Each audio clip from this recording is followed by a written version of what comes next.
Okay, today I am reassembling a Swiss Paillard motor. These were used in a variety of different machines, but this particular one comes from one of those chrome deck portables that I have featured a few times on the channel. I have several myself. I just needed to remove the springs for the gentleman and clean them and re-lube them, put them back in, and then put the motor back together. Not a problem. I've done that multiple times before. And he did most of the scrubbing. I had to scrub the springs, but they, oh boy, were they messy. Crusty, a little rusty, but we took care of that, and everything's back together again. And then I went and screwed up by not using the white lithium grease I had him buy to do this job. I did use it in the springs. I like to use a lighter grease in original small springs. Like, these springs are tiny. They're like, I think 9 feet long each, and they're only 3/4 wide. Same as the Gerard motor springs, actually. So they're not real strong, so I don't want anything that's going to hold them back, especially in cold weather. I have the heat on in here today, so it's not that bad. I would not do this outside. Right now, I think it's 39 degrees. That's my limit. Yeah, I'm not gonna test springs in that kind of temperature. I don't have the machine here. Obviously, he has that, but I just have the motor, and I'm testing it. I know that's not the way the speed arm here goes, but I want to keep it out of the way, so I put it there for now. Let's open it a bit. We don't want to put it up too fast. There we go. It looks about right about there. I'm just winding it up, letting it run down, just to distribute the grease around in the motor. But I went and used my usual red grease to grease the gears. That's fine. That's what I like to use on gears. I don't like to use it on used, old original springs. I like to use the lighter white lithium grease. So I'm going to have to give him a little extra grease here so he can grease the rest of the springs on it and keep him greased. There's enough grease in there for, the next 400 grease jobs. So, and this stuff I use is just Tractor Supply heavy duty, it says premium heavy duty. It really isn't. That's Lubriplate if it would be. But it's good enough. It's the red stuff. It's fine. I use it on all my equipment, my vehicles. And if I trust things worth hundreds of thousands of dollars with this kind of grease, it's fine for everything else in the world. Especially a steel motor. Only place I did not put this on is the fiber gear. You want to be careful what you put on a fiber gear, because you could cause it to break down. It's almost 100 years old. Probably was pressed together with some kind of hide glue back in the day. So you want to be careful what you put on there. If you must put any lube at all, use like a powdered black graphite, with no solvents in it. That would be the best. But it really doesn't need it. The whole point of this was noise reduction, so it's good the way it is. You do want to put oil on the friction felt in this case. This is not used a friction leather, it's a friction felt, which is still good on this, and the shaft of the governor, and all the other normal places you would put it on a motor. Just be careful of that fiber gear.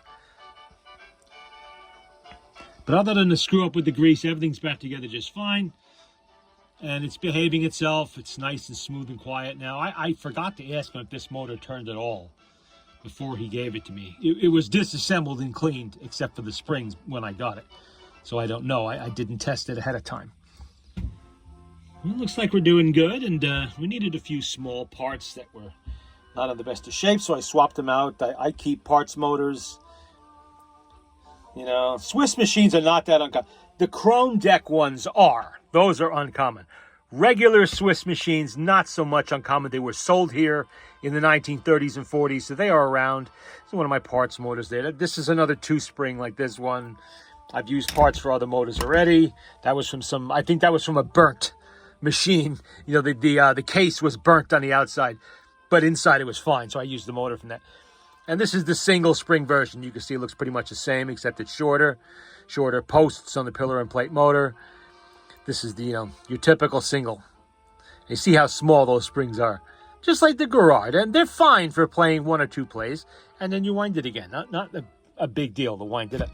Well, it is kind of on this, because this is one of those where you just got to wind it like 90 times before it's a full, with the double spring anyway.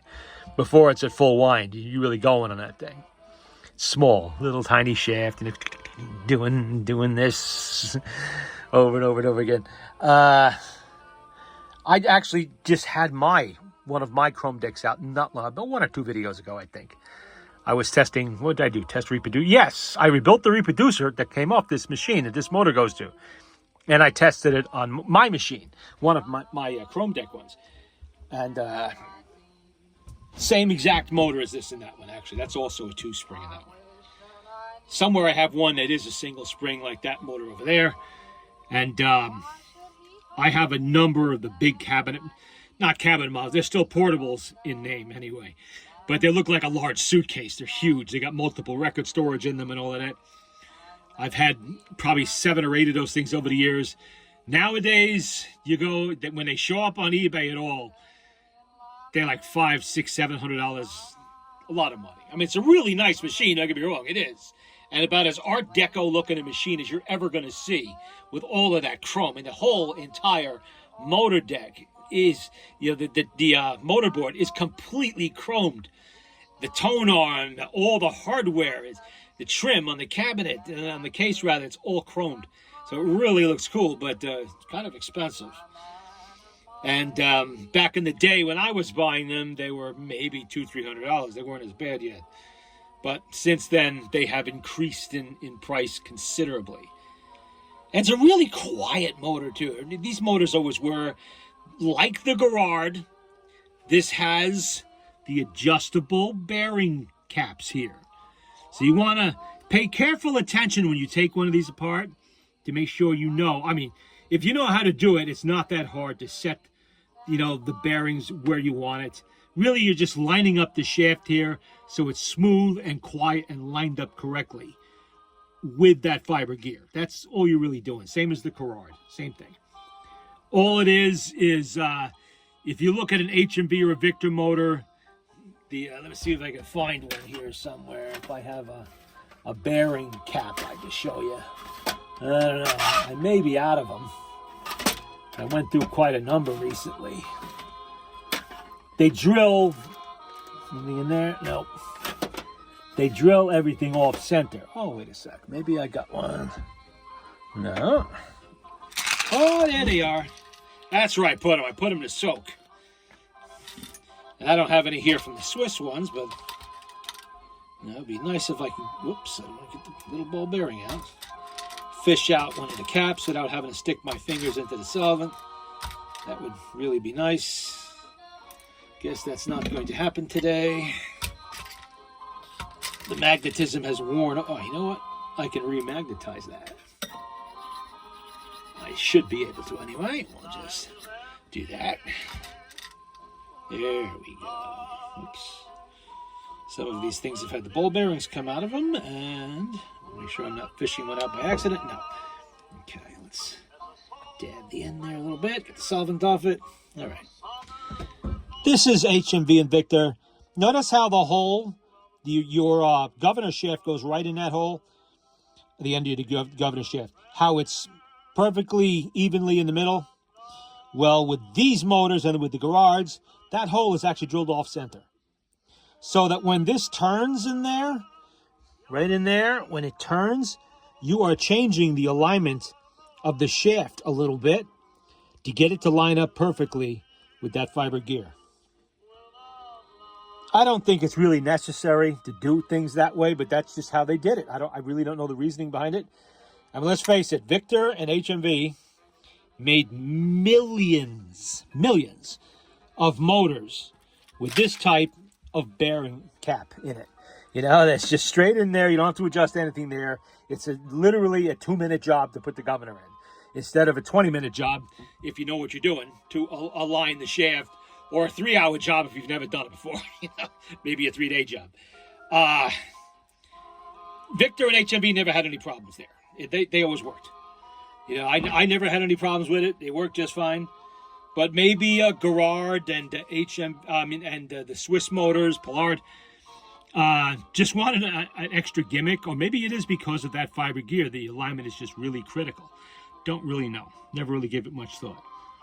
What I like to do is I very carefully examine it before I take the motor apart. and then I will scribe a line where that cap goes, so I know how to put it back exactly the way it was. And at least that gets you in the ballpark. And then it's just minor adjustments to get it perfect. No, not a big deal. But like I said, it's like doing springs. If you do it all the time, you get real good at it, and you don't really think twice about it. It's just something, just another job. Boom, boom, boom, it's done. 20 minutes, half an hour, you've done a whole spring job. Or rebuilding reproducers, the same thing. Once you've done it the first 300-400 times, you know how to do it. But if you've never done it before, you're going to have a learning curve there. And if you're only ever going to do it one time, do you really want to go through the learning curve? You know? And the aggravation of figuring it out and everything else, not everybody wants to do that. And I don't know if this gentleman, we're done. Here we are. I don't know if this gentleman, I won't name him. He knows who he is. I don't know if he plans on building a large collection over time. I'm sure if the opportunity arose to get another one of those Chrome Deck portables, Swiss portables for $50, I'm sure he would probably jump at it.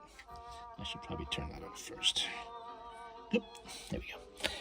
I don't know if he'd be looking to build a huge collection or anything like that. So he may never have to mess with those bearings ever again. Hopefully he won't anyway. You see how many times you got to turn these things? I'm not going to wind this all the way. I've already wound and unwound this motor about 7 times to make sure the grease is distributed properly in there. And that also very important. I want to make sure the springs aren't going to pop loose or anything like that. Because there were some rusty areas on the spring. I don't think they were that concerning. But, you know, I don't know what they're going to do. So I want to see. I mean, if they break, not the end of the world. They can be replaced, just like the garage spring. I was able to replace that one when that one broke. Actually, I did that for somebody else. I didn't do that for me either. I probably even have a used spring somewhere in here. I'm sure I do. I save stuff like that. But I just want to make sure that those rusty areas were going to be okay. They weren't really deeply pitted or scored or anything like that. Certainly no cracks, but you never know until you give it a try how it's going to behave. So, you know, I don't know if he ever had this fully wound or anything like that. Let's see if it'll speed up. There we go. Yep. Speed control's working. Nice. No funny noises. It's not hanging up. Everything looks pretty good. This one's ready to go back home and go back into the machine it came out of. Well, the machine needs to be covered on the outside. I guess the outer covering was in bad shape. So he has to cover the outside of the machine first before he puts it back together, I suppose. But it can go back in the motorboard anyway. And we have the extra screws here. I didn't need the screws to tie down the motor because I don't have a motorboard to put that in. So they will go back. Matter of fact, what I'm going to do is I'm going to put these back in their little Tupperware. So I don't do something stupid like forget them here when I bring in the motor. Which is exactly the kind of thing I would be likely to do. So let's make sure that stays in there. Grease and the extra screws. Even the clip for the motorboard is there. I wonder if I have a motorboard that would... No, I don't. I'm thinking an HMB motorboard probably fit that, but I don't have one here. Oh, well. I put them in storage elsewhere. I can only fit so much in this little trailer that I use for my wintertime quarters. And it's a lot more pleasant doing this in here than it is outside, let me tell you. It is not pleasant out there at all. I even heard something hitting the roof before that sounded suspiciously like hail. That's not good. Or sleet, I guess it would be. Not good. Means winter's coming. I have some, I don't have a lot of space on this bench, but I have more than enough space to do small projects. And one of the small projects I want to get to is I have a 102 that's been waiting since the springtime for me to assess it and take care of it, get it playing, you know, and all of that. I really haven't had a chance even to look at it. It's been stored away. So now that the bench is, in a minute, it'll be cleared off. I'll put the tools away and everything else, put those motors elsewhere. Matter of fact, this goes back with that. I don't want to take his grease on them. I will get the 102 out. I have 2, or is it 3, 101s following that. that have been waiting for a while. I have yet another Victrola 50, and there's a Victrola 35 I didn't even remember I had. That's right here underneath almost under my feet here. I just noticed it now, looking down. We'll get to them one by one. They all need the usual service. Only thing that really sucks this time of year is I still have to clean those motors with solvent. I use old gasoline because I have a large amount of that available to me. And don't do it that way. I do it that way, but don't do what I do. You know, it's dangerous. When you play with gasoline, it's dangerous. The vapors can travel quite a distance and find the ignition source and turn you into a human torch. Not a good day. I work in the middle of a field, you know, out in the weather. Obviously, I'd never do that indoors. And when you got your hands, even if they're in rubber gloves, immersed in a vat of gasoline scrubbing metal parts, and it's maybe 30 degrees out, yeah, that doesn't feel too good on the little fingers there. You get a little cold. You start to feel it, especially when you're getting a little older and your joints are starting to, you know, get a little arthritic. You're definitely going to feel that. And yeah, last night when I cleaned that spring, it definitely was getting to me a little bit there. I had to use Brillo pad, not Brillo pads. What are these scrubbing pads here? Whoops, that's it. Make a fix. Go ahead. Just cleaned it up. I scrubbed them, the springs, with these. You know, just kind of folding it over like this and running this up and down on the spring to clean it off. Wire. I even had to employ the big wire brush. You know? I don't usually use this to clean phonograph springs, but I had to, you know, with this particular motor.